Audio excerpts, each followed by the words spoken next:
d'être fidèle au programme d'ITV. Bonsoir à toutes et à tous. Bienvenue dans ce 19:45 à la une de l'actualité. La cité Keur Gorgui sous blocus après le retour forcé d'Ousmane Sonko à Dakar. Le leader du PASTEF a été interpellé et ramené manu militari par les forces de défense et de sécurité alors qu'il était dans une caravane pour rallier Dakar, venu lui rendre visite.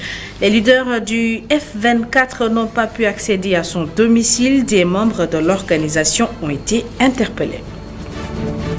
L'actualité ce lundi, c'est aussi la 135e édition du pèlerinage marial de Popenguine. La messe de clôture a été dite ce matin. L'archevêque de Dakar a lancé un appel à la paix et à la cohésion nationale. Vous l'entendrez dans cette édition. Dans ce journal également, le Tour d'Europe des Lions à la une, Sadio Mané et Bouna Sarr sacrés champions d'Allemagne avec le Bayern Munich. Ce sera en fin d'édition. Voilà pour les titres, tout de suite le développement.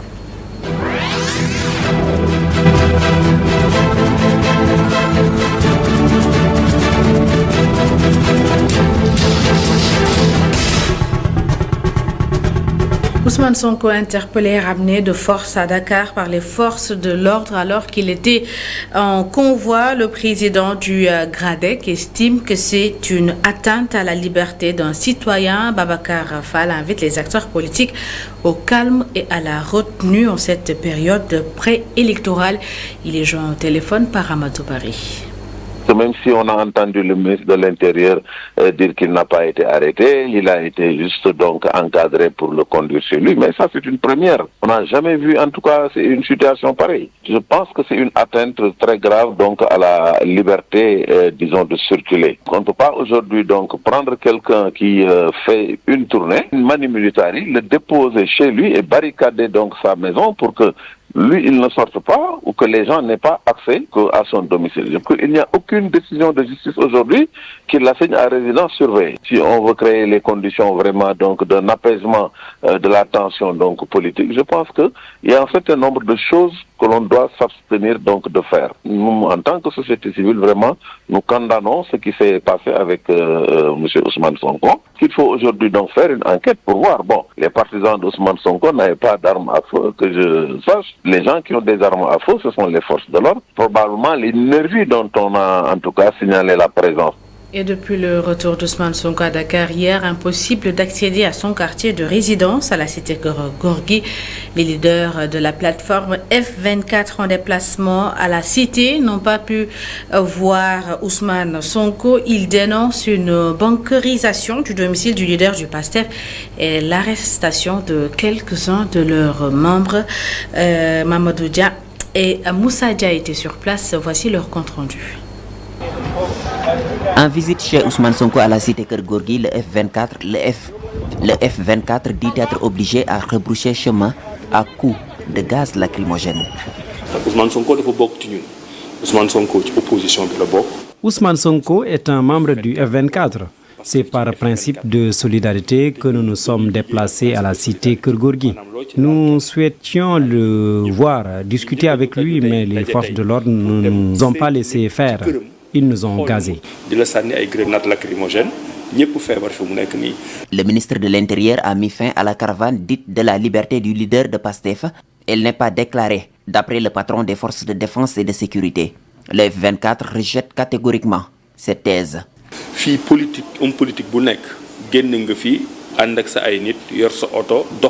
Tous les hommes politiques font de la caravane sans problème. Vous avez vu hier à Kaffrine, un ministre a organisé une caravane là-bas. Le président de la République se déplace de temps en temps dans l'intérieur du pays. Il n'a jamais déposé une demande d'autorisation.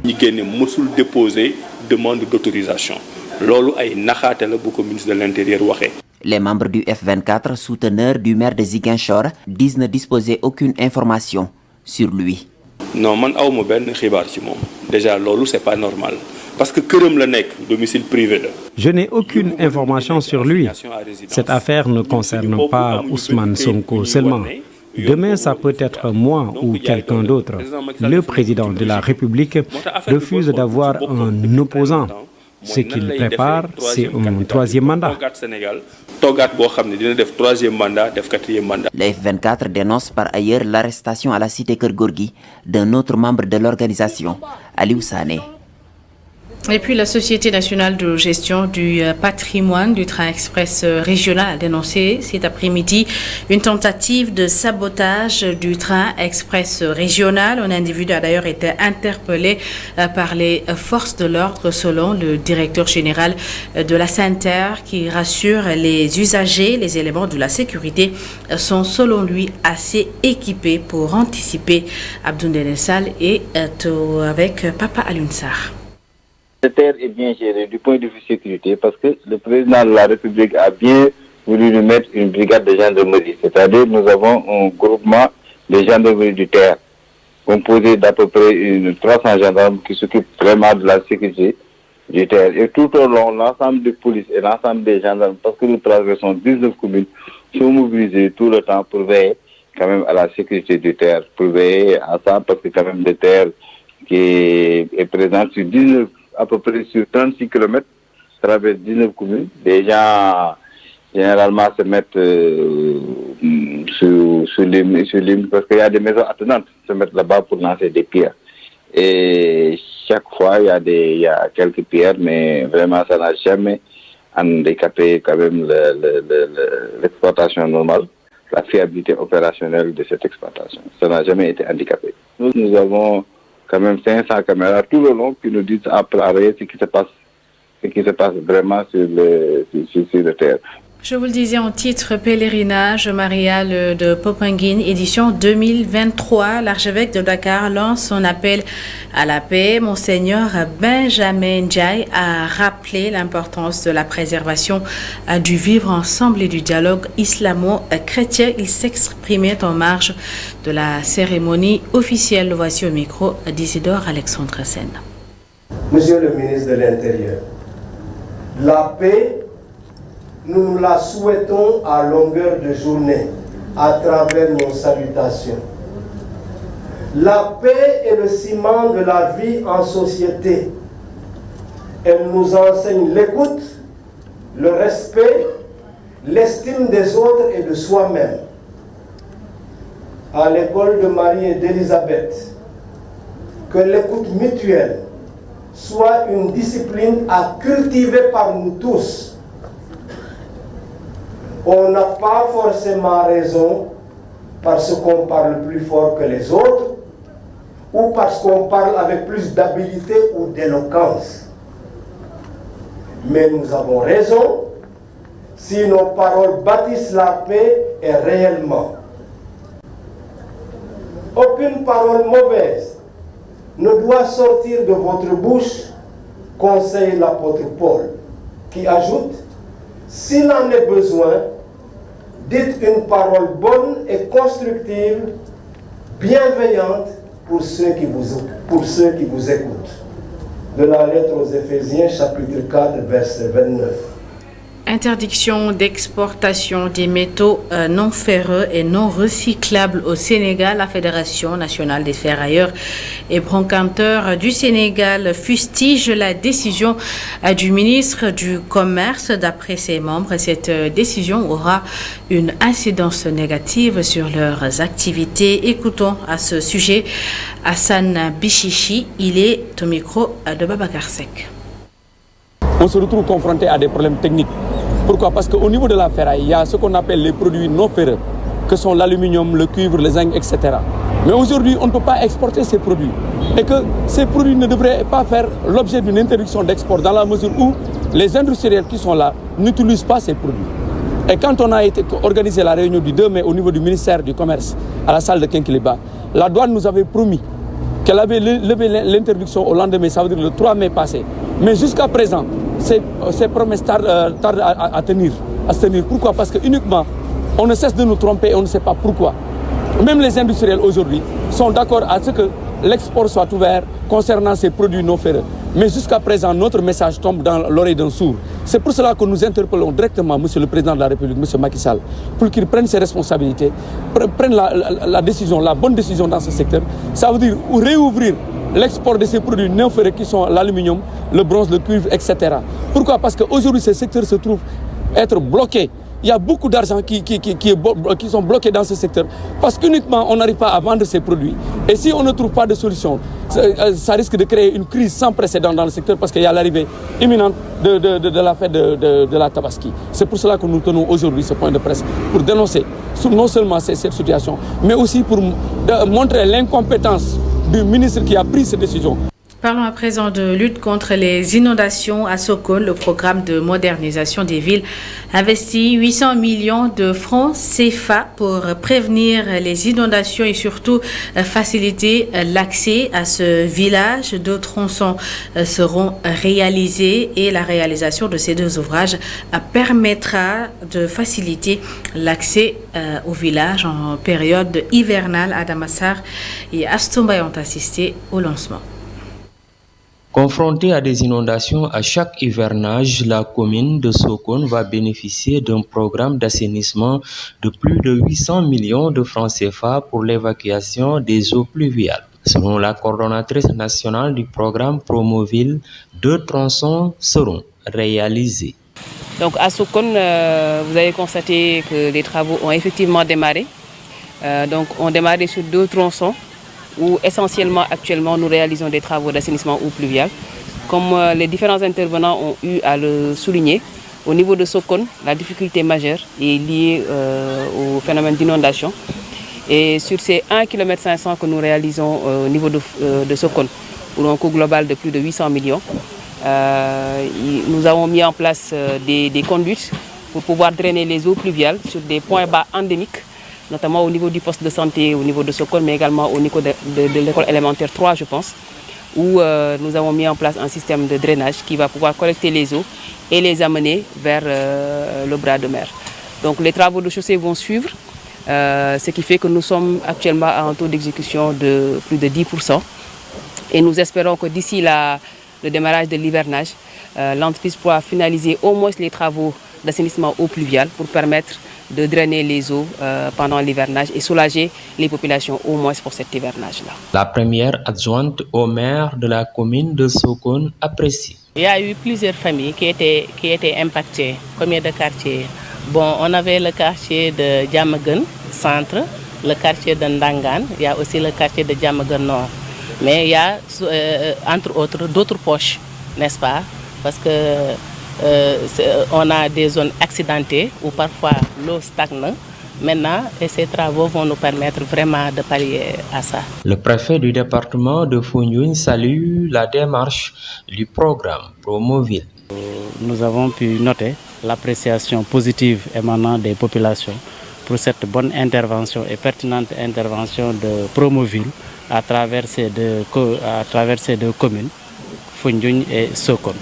Donc aujourd'hui nous sommes là pour voir un peu l'avancée des travaux et ce que nous avons trouvé sur place nous rassure quand même parce qu'à Sokone nous avons donc un taux d'exécution technique de 45%, tandis qu'ici à Sokone, quand même où les travaux sont beaucoup plus compliqués et corsés, quand même nous dépassons les 10% pour le projet globalement, mais si on prend par partie, par exemple au niveau des assainissements, nous avons quand même un taux assez confortable.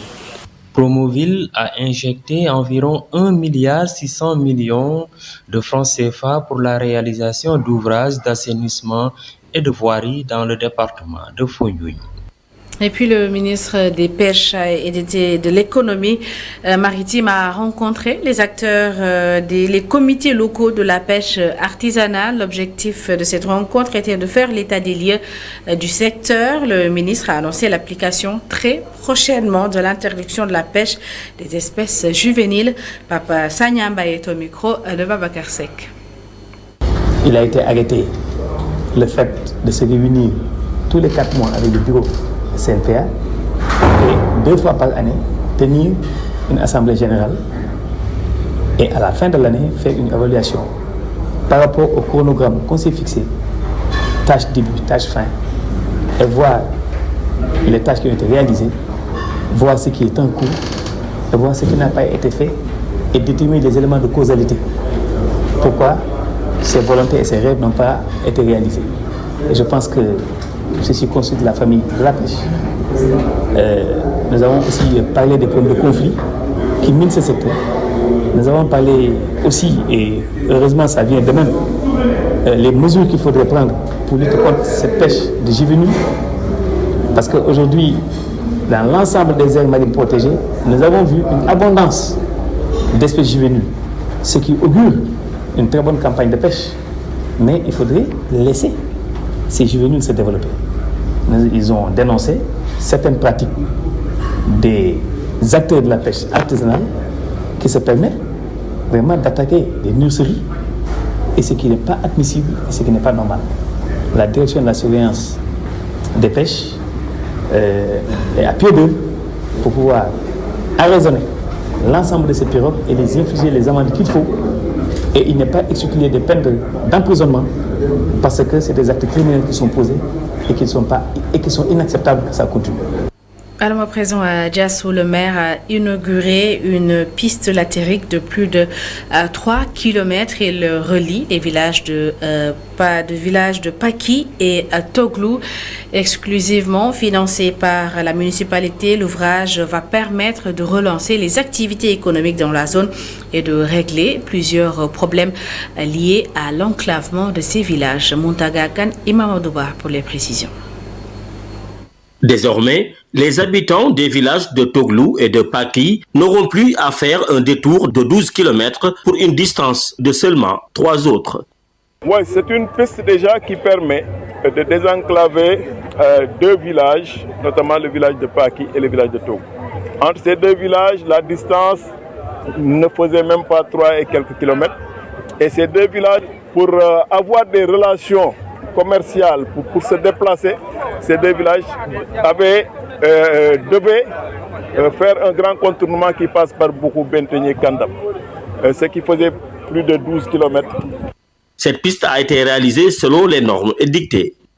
Mais il ne s'agit pas d'une piste classique, c'est une piste qui répond aux normes en termes de terrassement, de remblai, de compactage, mais également en termes de travail de finition, pour éviter de mettre que cette piste ne soit une piste inondée, etc. L'efficience de cette piste n'est plus à démontrer. Avec cette piste, la connectivité entre les 2 villages est réglée. Et derrière cette connectivité également, il y a une recherche d'efficience qui fait qu'aujourd'hui, les populations vont économiser beaucoup par rapport au transport.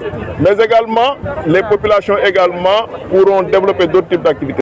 Les populations de la zone se sont montrées satisfaites de cet ouvrage qui, au-delà des aspects économiques, a le mérite de les rapprocher davantage. Gestion des déchets au Sénégal, le Promojet, projet de promotion de la gestion intégrée de l'économie des déchets solides, implique les journalistes. Il a initié à Saly un atelier de partage avec ses partenaires et les professionnels de l'information. Objectif, sensibiliser sur les enjeux de ce programme et sur la modernisation de la décharge de Bobos. Explication Boudal Ndiat et Cheikh Magatmay. Le projet de réhabilitation de la décharge de Bobos a démarré et pour cela, il faut l'implication de tous les acteurs, mais surtout de la presse dans la couverture médiatique, mais également dans la sensibilisation. Et ceci témoigne quand même de votre sens de la responsabilité. Aujourd'hui, ce n'est pas Ibrahima Diagne qui appelle, ce n'est pas le projet qui appelle, mais c'est le Sénégal qui appelle. Et vous avez répondu à cet appel, c'est l'appel quand même du citoyen. Et en tant que citoyen, vous êtes engagé. Vous êtes engagé parce que vous mesurez votre responsabilité vis-à-vis du cadre de vie, vis-à-vis de la banlieue qui nous a vu naître et grandir. Parce que vous avez compris que chacun de nous doit avoir quand même redonné quand même à l'État ce que l'État nous a donné. Donc l'État nous a formés, l'État nous a accompagnés. Aujourd'hui, quand l'État appelle, nous devons effectivement être là. J'espère effectivement que cette rencontre a été positive. Ça a été positif pour tout le monde, que vous avez pu mieux comprendre le Promojet, permettre quand même de vous préparer davantage pour jouer votre partition relativement à la mission conjointe qui nous lie et surtout d'œuvrer pour que quand même enfin le Promojet puisse réaliser la réhabilitation de la décharge de Mbobos. Mbobos est là depuis 1968. La décision de la fermeture de Mbobos a été prise par l'État en 1999. Donc ça fait presque 24 ans. Donc on est presque au bout de pouvoir réussir comme chef-d'œuvre. Nous espérons que chacun de nous va y mettre quand même son sien pour voir quand même ce projet se réaliser. Une rencontre qui a permis à la presse de la banlieue d'avoir un aperçu du projet de promotion de la gestion intégrée et de l'économie des déchets solides au Sénégal. Un échange riche et innovant. Aujourd'hui, nous n'avons pas regretté en tout cas d'avoir participé à ce séminaire et au nom de tous les participants, nous remercions justement le directeur du Promojet et son équipe et souhaitons un bon retour à toute l'équipe qui a eu à participer justement à cet atelier. La réhabilitation de la décharge de Mbobos sera progressive et se fera en 2 phases, dont la première s'étend sur 55 hectares. Le coût du projet est de 206 milliards de francs CFA. Un mot de sport à présent, le Tour d'Europe des Lions en France. Ibrahima Ouadi, auteur d'un doublé avec Saint-Etienne, et porte son compteur but à 12. Mori Diaw réussit un 10e clean sheet avec Clermont. En Angleterre, Idrissa Gana Gueye échappe de peu à la relégation. En Allemagne, Sadio Mané et Bouna Sarr sacrés champions avec le Bayern. Cheikh Diop pour les détails. En France d'abord, le dénouement est proche. Habib Diallo et Habib Diarra ont réussi à se maintenir grâce à un nul but partout face aux champions PSG. Clermont bat Lorient 2-0 et Mori Diaw a encore arrêté un penalty. Il réussit également un 10e clean sheet de la saison. Ce week-end également, le fils de Pape Sarr, Mamadou Sarr, a effectué ses premiers pas avec l'Olympique lyonnais qui bat Reims 3-0. En Ligue 2, Saint-Etienne a concédé le nul 2 buts partout après avoir mené par 2-0 face au Stade Malherbe de Caen. 2 buts marqués par Ibrahima Ouadi qui porte son compteur de but à 12. Metz garde toujours ses chances de monter en Ligue 1, un espoir entretenu grâce à une courte victoire face à Sochaux sur un but de Cheikh Tidiane Sabali. En Angleterre, Idrissa Gana Gueye a été impérial avec Everton ce dimanche. Avec un très bon match dans l'entrejeu des Toffees, il a réussi à arracher le maintien avec une victoire 1-0 face à Bournemouth. Par contre, Nampalys Mendy est relégué en Championship malgré une victoire 2-1 face à West Ham. En Espagne, Ahmed Ndiaye Diédhiou a été expulsé avec le Real Mallorca qui s'incline 3-0 face au Barça. De son côté, Nicolas Jackson a raté de peu la Ligue des Champions. Villarreal a été battu par le Rayo Vallecano 2-1 et devancé par la Real Sociedad. En Allemagne, pour finir, Sadio Mané et Bouna Sarr sont sacrés champions avec le Bayern Munich. Même si Sadio n'a pas joué ce dernier match face à Cologne, il récompense sa saison avec 2 trophées, notamment la Supercoupe d'Allemagne remportée en début de saison. RB Leipzig de Abdoul Diallo est également qualifié en Ligue des Champions. Cheikh Diop, merci. C'est la fin de cette édition. Merci à toutes et à tous de l'avoir suivi. Merci de votre fidélité. L'information continue sur notre site internet emedia.sn. Bonne suite des programmes.